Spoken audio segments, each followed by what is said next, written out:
This video discusses shortly the isosceles triangle theorem and its converse. This is discussed under topic 5.0 in your Math 4 K-Hub course. Specifically, in this video, we aim to revisit our definition of isosceles triangles, and later on, we are going to use that as a springboard to state and apply the isosceles triangle theorem and its converse. Let us first review the definition of isosceles triangles. This is necessary as many are confused on what triangles are considered isosceles and what are not. We define isosceles triangles as triangles that have at least two congruent sides.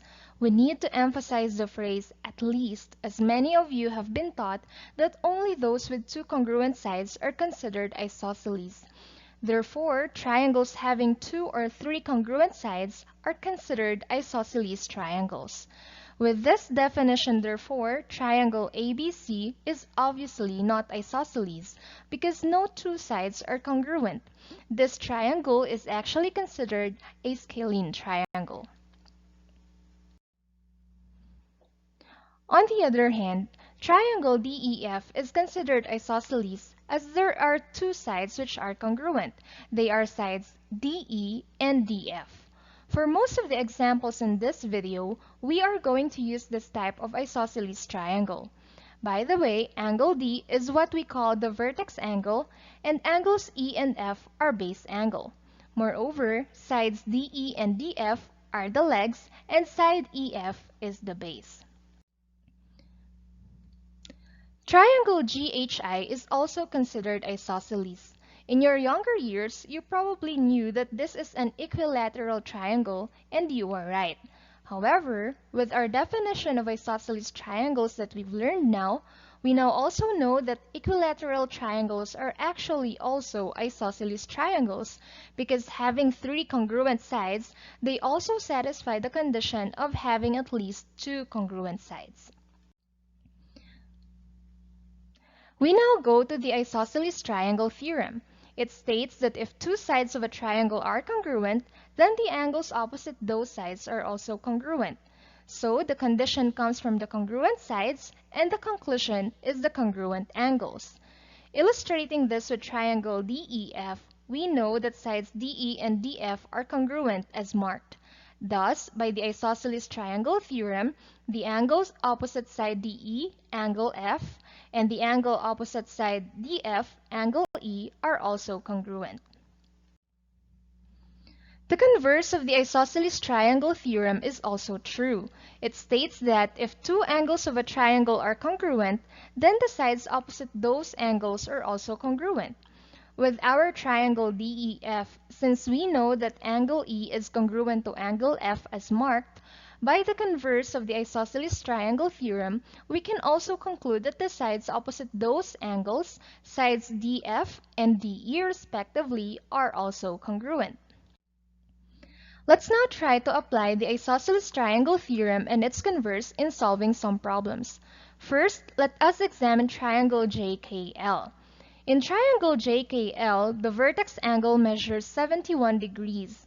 The question is, what is the measure of each of the base angles?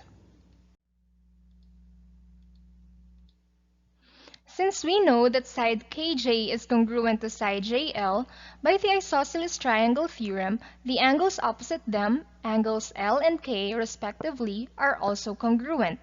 In our previous lessons, we also know that the sum of all the angles in a triangle is 180 degrees. Thus, angle J plus angle K plus angle L equals 180 degrees.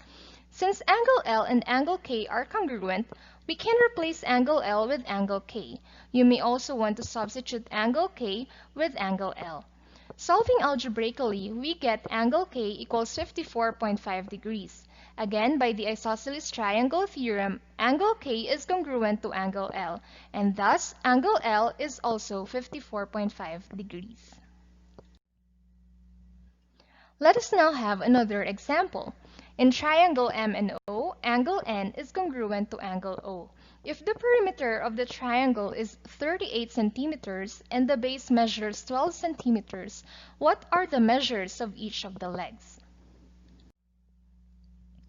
To solve this, we know that the perimeter means the distance around the polygon. So adding all the sides of triangle MNO yields 38 centimeters. We know that the base NO is equal to 12.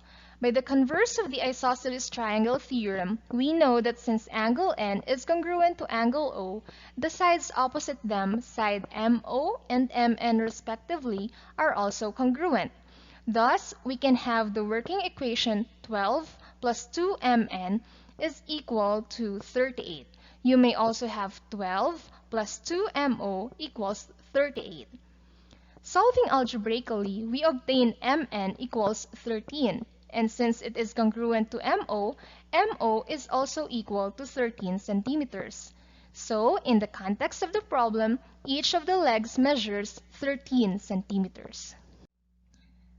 So that's it, the basic explanation of the isosceles triangle theorem and its converse. For more information, you may refer to the Learning Guide 5.3.1 and Learning Guide 5.3.2 on your K-Hub course.